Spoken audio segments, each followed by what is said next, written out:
Now, the greatest radio shows of all time.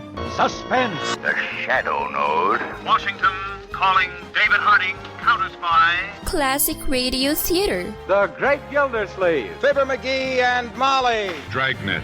Gunsmoke. The Lone Ranger. Now, step back into a time machine with your host, Wyatt Cox. Good evening, friends of the Inner Sanctum. Alan Ladd stars in an episode of Box 13, owned, by the way, by his own company, Mayfair Productions. As it was originally broadcast July 17th, 1948, this episode entitled The Biter Bitten.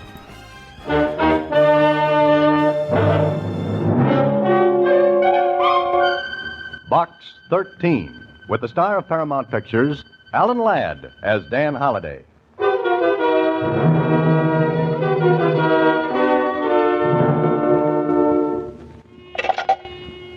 Hello? Hello, operator. Operator, I want to send a telegram immediately to Box 13, care of the Star Times. Come to room 507, Hotel Belvedere. Please waste no time because this is a matter of life and death, perhaps for dozens of people. I am Dr. Waste no time because it's a matter of life and death, perhaps for dozens of people. I am Dr. Theodore Miller. Dr. Miller's telegram reached me at my apartment, special messenger from the Star Times. It was special, all right. Extra special trouble. And now, back to Box 13 and Dan Holliday's newest adventure, The Biter Bitten.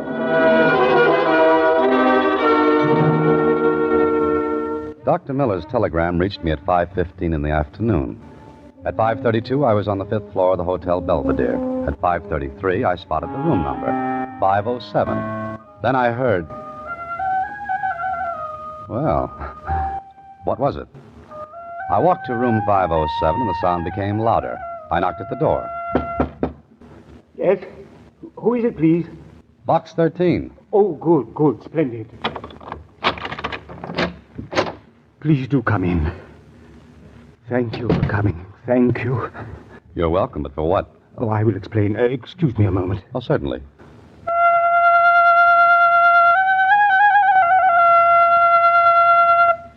Oh, it's no use. Oh, you're so right, Dr. Miller.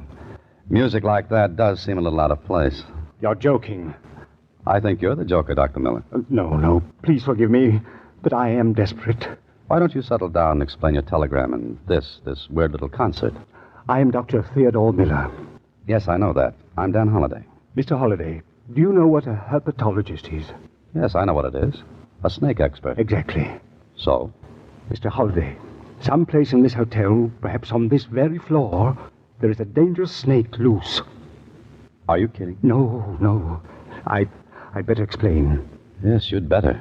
I'm in town to address the medical society on the use of snake serums in the treatment of hemophilia. I brought a king cobra along. It has escaped. Here in this room? I don't know where it is. Dr. Miller, thank you for the telegram and the music.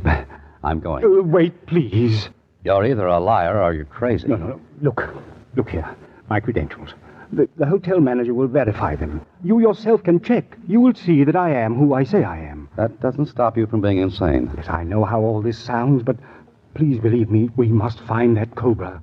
I can understand your concern, but you've got to understand my position, which is one I don't like. If you want adventure, this is it. Granted, You still think this is a joke, yes? Yes. Wait a moment. Hello? Will you have Mr. Larkin come to my room? Oh, this is Dr. Miller, 507. Thank you. Larkin? Who's he? The hotel manager. Look, Mr. Holliday, I swear to you that I'm telling the truth. Somehow, in some way, the cobra escaped. But look, here is the case in which I usually keep it. You can see for yourself that the catch is loose. I'm beginning to believe you. You must. It might be in this room? I don't think so. I've trained the snake. What? Yes. When it hears a little pipe I play, it comes, because I always feed it immediately after the music. Oh, but this time it hasn't come back. No, Come in. Ah, Mr. Larkin. Have you found it? No, I have not. But, Mr. Larkin, this is Mr. Holliday. He is the man from Box 13. How do you do? How are you? Terrible. Mr. Holliday, I beg you to help us. But how? I don't know anything about snakes. When Dr. Miller told me what had happened... Well, you should have gone to the police. If we had, they would have evacuated the hotel. I can't afford that. Business isn't too good, and besides, Dr. Miller assured me he could entice the snake back with no trouble. So far, he hasn't. Now, wait a minute. You're risking the lives of guests in this hotel. That's a little more important than the hotel itself. I know. But what guests we have on this floor are not in their rooms. And I'm sure the Cobra hasn't gone far. Then you think he's on this floor? I'm positive. Then, for heaven's sake, find it. Who suggested sending for me? I did. I saw your ad. It was just a thought. And it's one you can get out of your mind right now. The police ought to be told. But the publicity... You'll have to risk it. Mr. Holliday, I don't want to lose that snake. Well, you have already. I'm sure we can get him back. For 5 or 6 hours, he'll be somnolent. He ate just before we learned he was gone. Did you find out he was gone? No, the cleaning maid did. Yes, that's right. She saw the empty case. You mean to tell me you allowed Dr. Miller to bring that snake into this hotel? I didn't know he had it. That is so. I've taken the Cobra with me before. I don't mention it because it is difficult to find a hotel. I can well imagine. Mr. Holliday, will you help us? How? I don't know. Dr. Miller. Yes? You're sure there's no danger for about 5 hours? I'm positive. All right, let's go to work. Oh, thank you, Mr. Holliday. I have the help looking on the other floors. I'll be back in a few moments. Mr. Holliday, you're very gracious. Mm-hmm. Now, you be gracious and tell me the truth, Dr. Miller. Truth? What do you mean?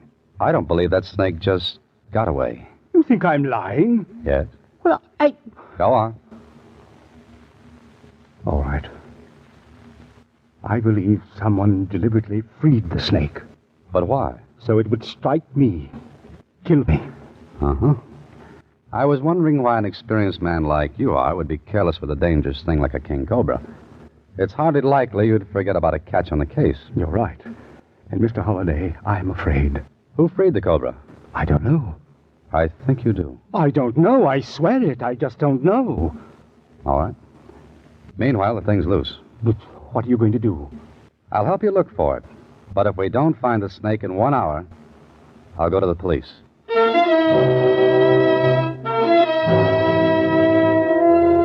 Well, I should have gone to the police right away, but there was something that told me not to. Anyway, we hunted. No snake. So I put in the call to the police and then went back to my office.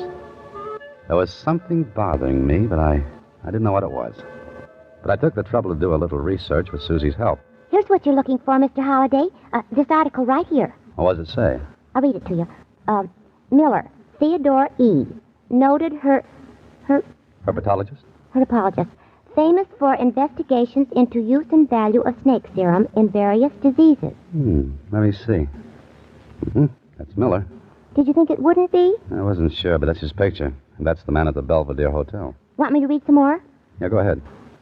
Dr. Miller has been associated for the last 7 years with Dr. Roy A. Cunningham. Together, they Cunningham, have... huh? Does that name mean something? No, just makes me wonder where Cunningham is now. But why? Miller said he was in town to address a medical convention. He said nothing about a Cunningham. I just wondered why not. Oh, here's something about Cunningham. Should I read it? Yeah, you might as well. Dr. Cunningham lost the third finger of his left hand as a result of snake bite. The finger had to be amputated. Do I have to read any more? No, that's enough, Susie. Okay. What are you thinking about? I don't know, Susie. There's something bothering me. But I can't put my finger on it. You'll think of it. Oh, I'll get it. Hello? Mr. Holliday, please. This is the police department. Oh, yes. Just a minute. It's for you. Who is it? Police. Oh, okay. Hello? Holliday, thought you might like to hear something. Oh, sure, what? About a half hour ago, you reported that snake business at the Belvedere Hotel. That's right. What's happened? They find the snake? I wish they had. Well, what's happened? What's the matter? Something strange happened at the Moulton Hotel, 2 blocks away from the Belvedere. Now, wait a minute. You're not going to tell me they found the snake down there. No, but earlier this afternoon, a man staggered into the lobby. Before he had a chance to say anything, he keeled over. He died. What's all this got to do with me? I'm coming to that. Okay, but when? Right now. You reported the snake business at the Belvedere. That's point number 1. And just a little while ago, the medical examiner finished his autopsy of the dead man at the Moulton. Follow me? Well, I'm trying my best. Okay. Would you like me to read you the report? Yes, go ahead. The man's death was caused by a powerful poison which acted directly on the nervous system. Did you say poison? Yeah. It's from a proteroglifous snake. What kind? In plain English, the snake that has fixed poison fangs, like a king cobra. Are you sure? I'm reading a report. Who was the man who was killed? We don't know yet. Any identifying characteristics? Why'd you ask that? Stop playing games, did he or didn't he? Yeah, he did. What were they? He was missing the middle finger of his left hand. Why? Just what I thought. What do you mean? Look, check and see if a Dr. Cunningham is registered at the Moulton. If he is, I think you'll find that he's your dead man. Okay, Holiday, and since you know so much, how'd you like to drop around and tell us how that snake got 2 blocks from where he was lost without being seen? All right, I'll drop around later. But I don't know any more about it than you do. Gee, Mr. Holiday, you look kind of upset. Yes, I am. The man you just read about, Dr. Cunningham, died today from a bite from a cobra. But I wonder how. Well, you said the snake was loose. Yeah, but that cobra had to go 2 blocks. It would have been seen. And even if he did make it, he'd have to be a pretty smart cobra to pick out Cunningham. Oh, you mean you think there's some connection between Dr. Miller and Dr. Cunningham? There's got to be. Both men are in town. Miller admits he had a cobra, then he reports its loss. Now, why were Cunningham and Miller staying at different hotels if they were working together? And what? And what? And, Susie, I just happened to think of what was bothering me.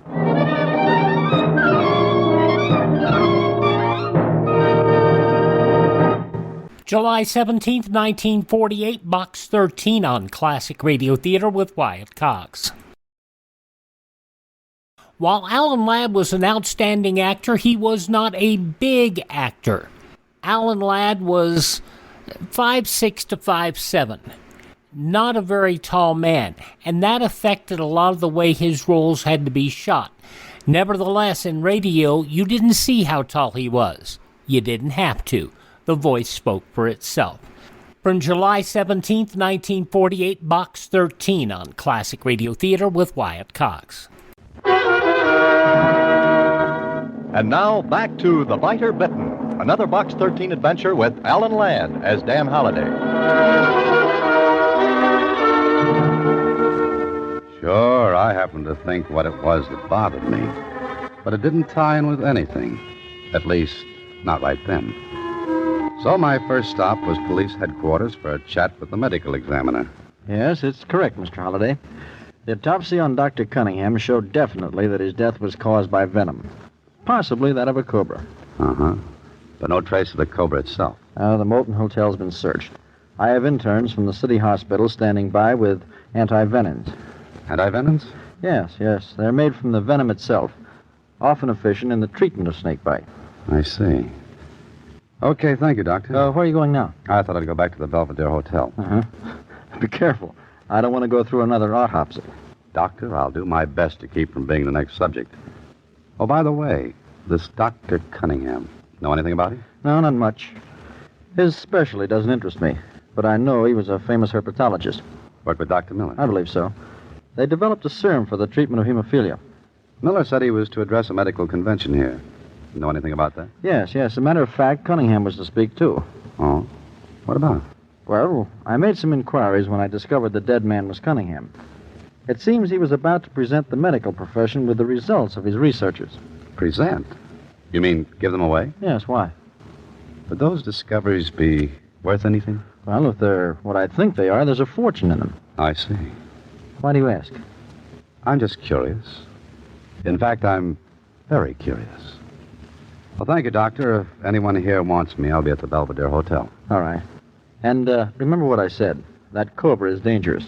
And sometimes the anti-venoms can't be administered in time.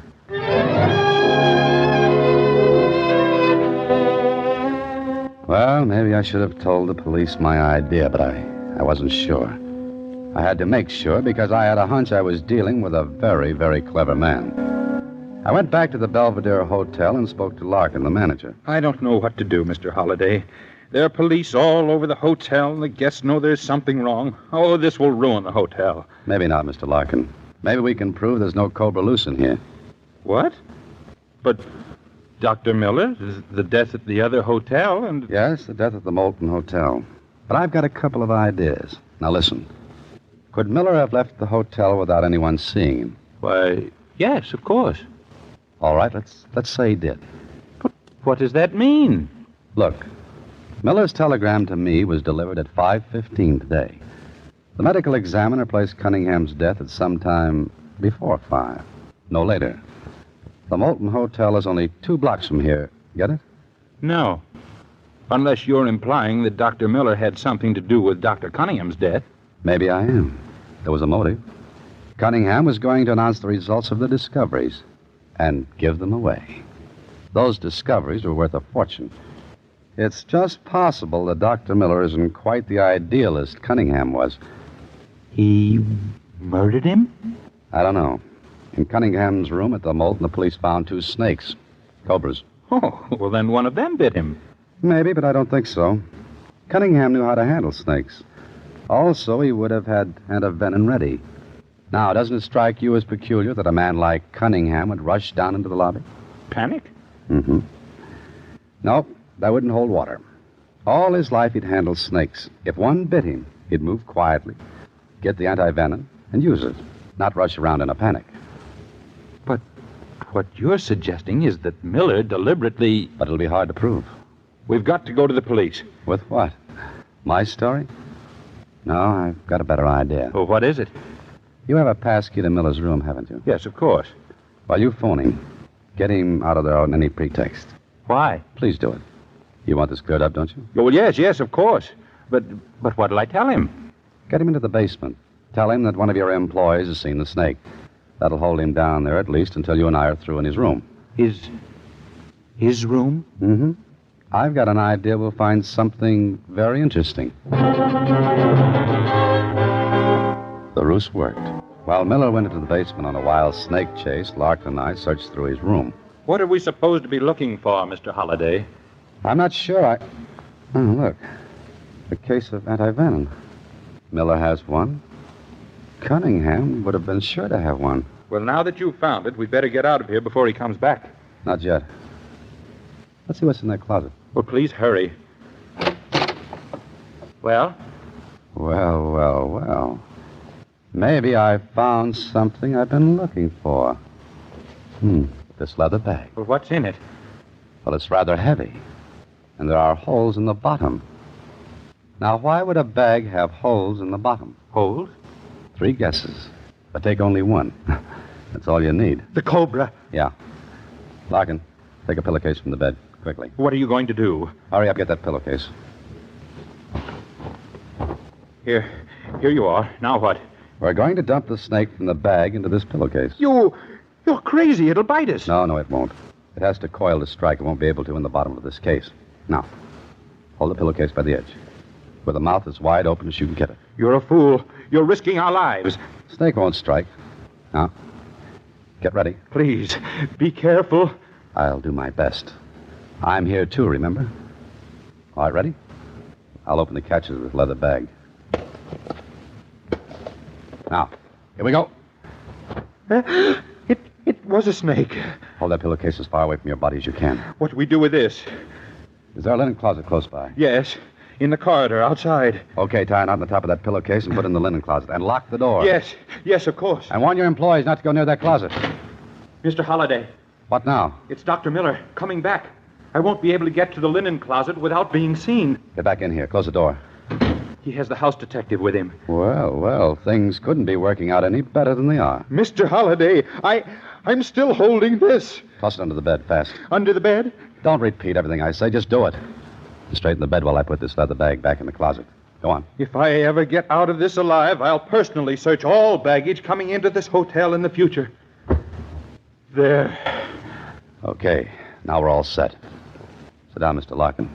Pretend as though we're just waiting here for Miller. I don't feel like sitting down. Then stand, but try to look as though nothing's happened. You asked the impossible, but I... Wait a minute. Tear that extension cord loose from the baseboard. And hand me that staple that held it. You're crazy. All right, get out of the way. What are you going to do with that U-tack? Put it right here on the chair. Points outward, just about the height of Dr. Miller's ankles. There. That'll hold it, I hope. From July 17th, 1948, Box 13, starring Alan Ladd here on Classic Radio Theater. Remember, if you miss a day, you don't have to miss a show. You can hear our shows anytime at my webpage, classicradio.stream. The conclusion next on Classic Radio Theater with Wyatt Cox.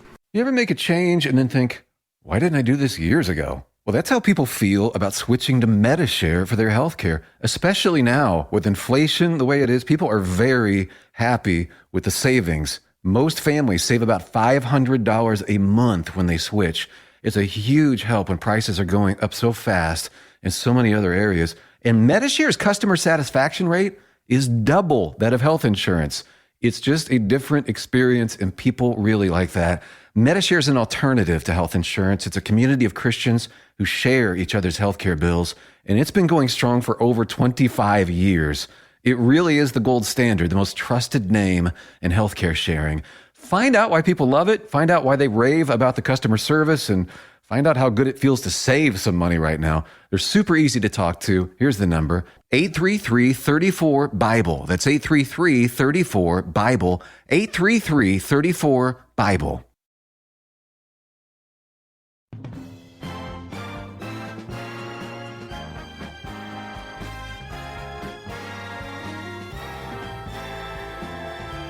Now on Classic Radio Theater with Wyatt Cox, the conclusion of Box 13, starring Alan Ladd, July 17th, 1948. Oh, Mr. Holliday. Oh. Any luck down in the basement? No, some hysterical maid thought she saw the snake, but it was not. Well, what now? We must think. Mm-hmm. That's a good idea. The house detective here says that there's no other way but to get everyone out of the hotel. We can't do that, Miller. I'm trying not to. Dr. Miller, did you hear of Dr. Cunningham's death this afternoon? Yes. Yes, I did. I would have gone to him, but I cannot leave here. Strange that a man of Cunningham's experience should have been so careless. Bitten by one of his own cobras. It's the chance we take. But he rushed down into the lobby. Doesn't he carry anti-venom with him? Yes, of course. Well, then why didn't he use it? I don't know. He died at approximately 5 o'clock, just 15 minutes before your wire to me. Yes, that's probably so. But we're wasting time here. We should be looking for the cobra. Yes, I suppose we should be. But to get back to Dr. Cunningham, suppose now I'm saying suppose, someone went to him, someone who knew him. Suppose that someone took a cobra there and allowed it to strike Cunningham. Who would do a thing like that? Oh, someone who hated him because of what he was going to do. Throw away a fortune for the sake of humanity. You're crazy. Maybe. But it would be natural for the police to assume that Cunningham was bitten by one of his own snakes. Not by yours. You know that mine is gone. Sure, to make it look as though it escaped here. You sent the wire to me, so I'd be your alibi. Also, Larkin here is part of your alibi. This is fantastic. I admit that. But it's fantastic enough to be true. You took the snake to Cunningham. When his back was turned, you allowed it to strike him. But first you took his antivenom. This is preposterous. I say the cobra you've been looking for is right here in this room. Get out of here. You're a madman. That description fits you better than it does me. Where are you going? We looked everywhere but in this room.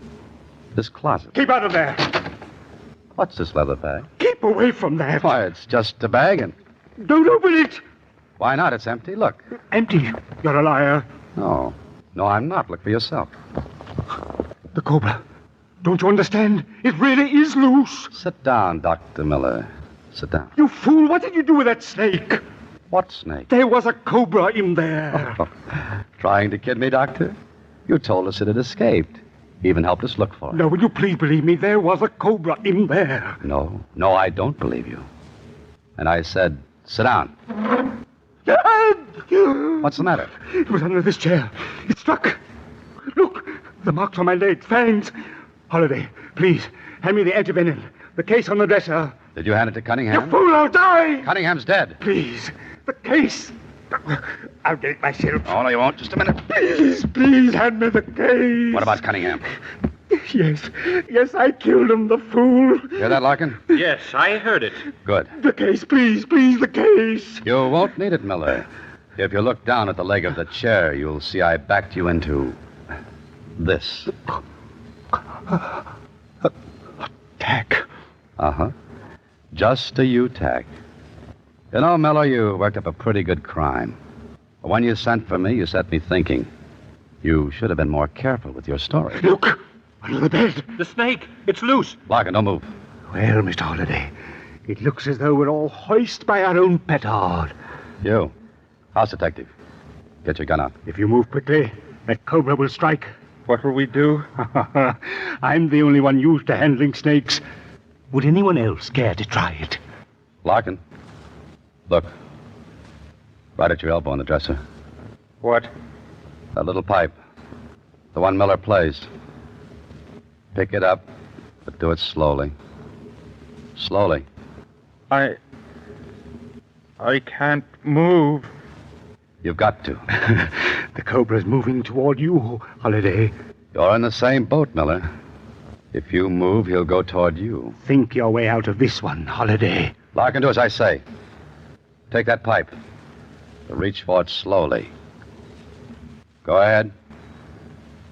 Now what do I do? Play it. I don't know how. Go ahead, Mr. Larkin. You've got to, Larkin. Distract the snake's attention so the house detective can get his gun. Go on. You'll have to do better than that. I can't. I don't have any breath. Stand still. Try it again. That's it, Larkin. Keep it up. He stopped crawling. Miller, stand still. Good boy, Larkin. You've got him coming toward you. Keep it up. Keep it up. Go on. Now, you. Get your gun.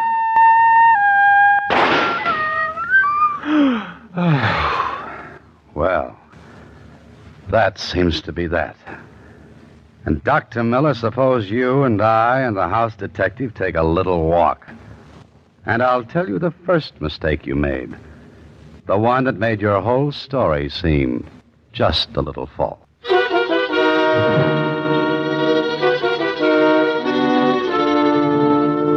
Uh-huh. So he told you something that set you to thinking. Well, what was it, Mr. Holliday? Well, it wasn't much, but it started the ball rolling. Well, please tell me. Okay, Susie. He sent the wire to me, begged me to help him find a snake because time was precious. Now, when I got to him, he said the snake would be quiet for at least 5 or 6 hours. So, what was the big rush to get me there? Oh. Good night, Susie. Listen in again next week when, through the courtesy of Paramount Pictures, Alan Ladd stars as Dan Holliday in Box 13. Box 13 is directed by Richard Sandville, and this week's original story was written by Robert M. Light. Original music is composed and conducted by Rudy Schrager, and the part of Susie is played by Sylvia Picker. Vern Karstensen is in charge of production. Box 13 is a Mayfair production from Hollywood.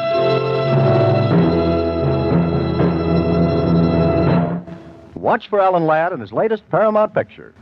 July 17th, 1948, Box 13 on Classic Radio Theater with Wyatt Cox. Now an episode of the 1953 soap opera Hilltop House. This episode, I wanted to give you a little perspective on how other soap operas sounded, because we hear Claudia a lot. This episode originally broadcast July 17th, 1953. Alka-Seltzer, first aid for the relief of headaches, acid indigestion, and muscular aches and pains.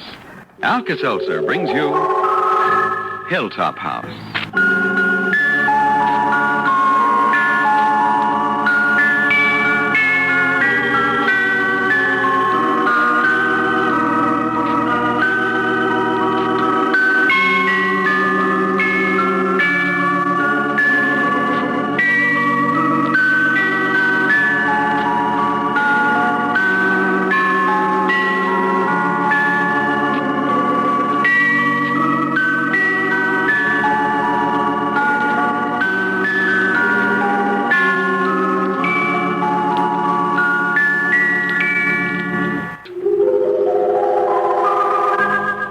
now, Hilltop House.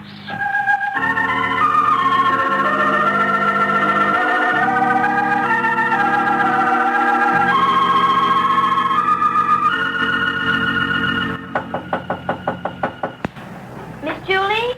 Is that you, Eleanor? Come on in, dear. Well, hi. You want something special? No. Can I just sit here and watch you get dressed? I'd love to. And I'd love to have you sit here.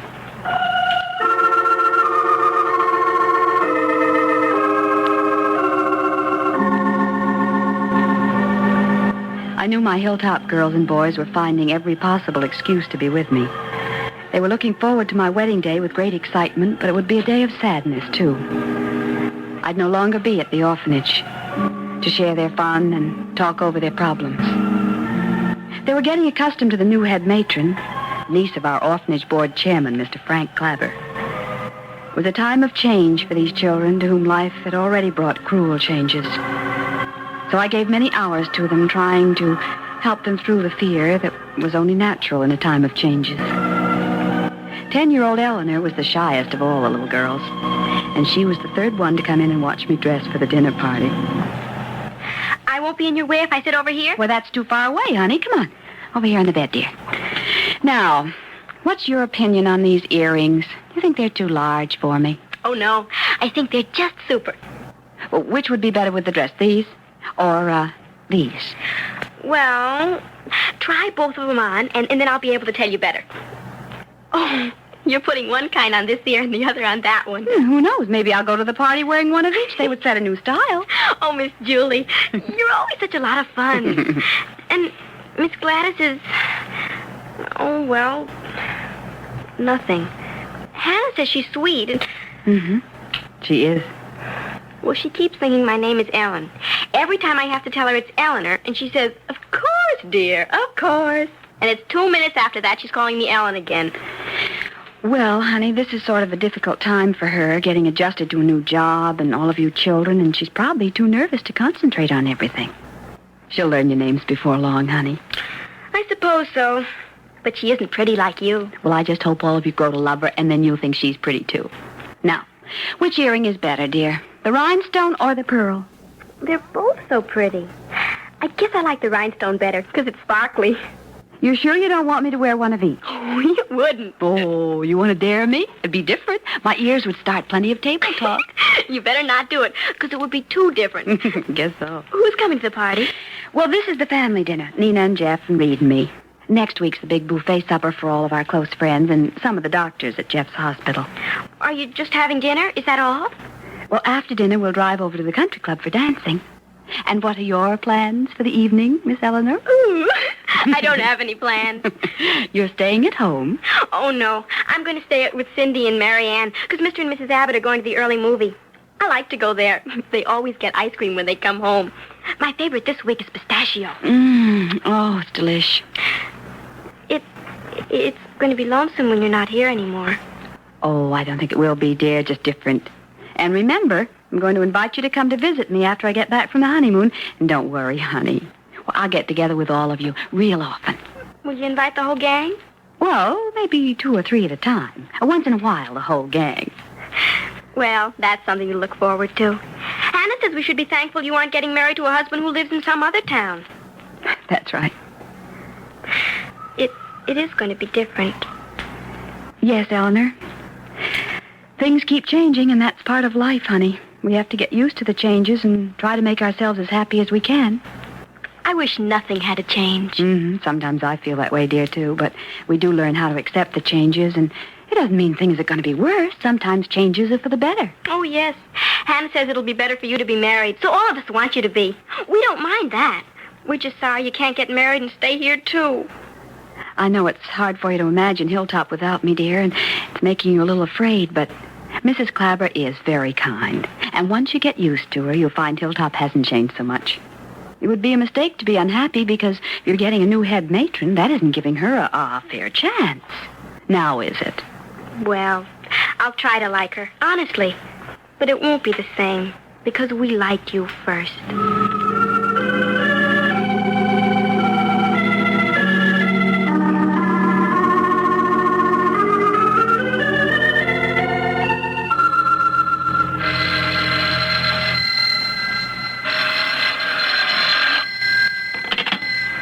Dr. Browning. Oh, yes. Yes. Well, no. I'd say about every 2 hours. That's fine. And let me know how you feel in the morning. All right, goodbye. Jeff, Yes, Nina? are you in your office? Yes, I am. I'm all dressed, and I want to look up a letter. Will you zip me up? It's in the back. What would you do if I weren't around? Struggle? And hope you wouldn't dislocate your shoulder. Yeah. What kind of style is this with a long run of zipper? Well, don't criticize before you see. It's a sheath dress. And it's stunning if you've got the figure for it. Which you have. Thank you. All right, hold your breath. Here we go.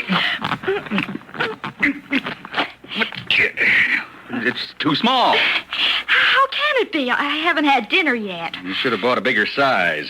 This won't go any further. Oh, you just locked the zipper. Of course it will. Raise up the catch and pull. Well, this time I'm holding my breath. Yeah, we made it. How do you like the dress? Nice shape. You'll whistle some more when you get the bill. Yeah, I can hardly wait. Oh, it'll surprise you, because it doesn't cost as much as you think. Well, that's a novelty. Jeff, aren't you going to tell me what was in the letter from Dr. Bernays? Nothing that requires discussion with you, my wifey, dear. But it is about Reid. So? Well, I'm going to be his cousin-in-law, and I'm an interested party, not just the doctor's wife. I'm not in the habit of discussing medical cases, and I see no reason to make an exception here. You wouldn't make it so hush-hush if the letter had good news. Yes, I would, Nina. There's nothing to discuss. But if it's good news, why can't I read the letter? Because I delight in frustrating snoops. Oh, all right. Nina, you've got to learn that a doctor's business is very private. Your company's here. Oh, Julie's coming alone. Reid had something to take care of before he could get over. Wish there were good news in this letter. Dear Dr. Browning, it'll be another week before certain tests are completed, and I can send you a conclusive report on your patient, Reid Nixon. But the indications are... Jeff for a minute, Oh. honey. Well, I hope you're more successful in getting something out of him than I am. Hello there, Julie. Hi. Oh, when you're through gabbing, come out and taste my new sauce for the shrimp. Be delighted to. Not you. You can starve till dinner. She's mad at me because she's not a doctor, and therefore I refuse to consult her professionally. Oh, consult her about what? Everything. Nina likes to feel she's right in the middle of life. Oh, Julie, I've got a letter here that'll interest you. Oh, have you heard from Dr. Bernays? Do you remember when Mary Ann had that rash which looked like measles but didn't behave like measles? Oh, have you got a report on that from the laboratory? Yes. Oh, here's the letter. You read it while I get this telephone call. Dr. Browning? Yes? Yes. But this is from Why, it's about Reid. No, don't read that, Julie. I handed you the wrong letter. Give it back, please. Here's the letter about Mary Ann.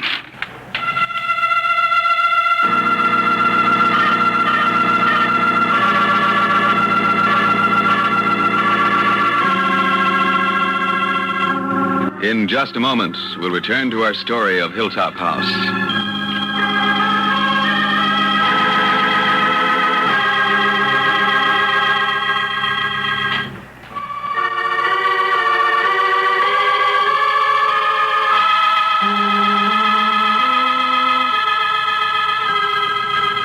And now we'll return to our story for a moment. Julie was worried. Jeff seemed to be alarmed when he accidentally handed her the letter from Dr. Bernays, and it was about Reid. Jeff didn't want me to see the letter from Dr. Bernays. But why? Unless there's something he doesn't want me to know. But why should he keep it from me? If it concerns Reid, it concerns me, too.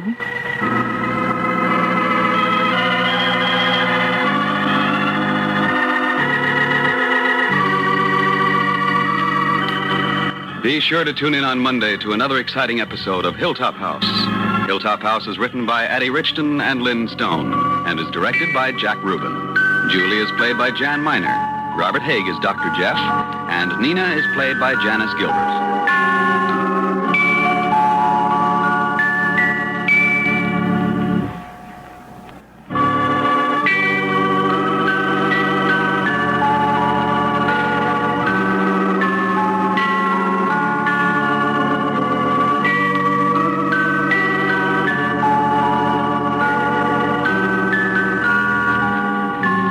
Listen to Hilltop House on Monday and every day, Monday through Friday. Sandy Becker speaking.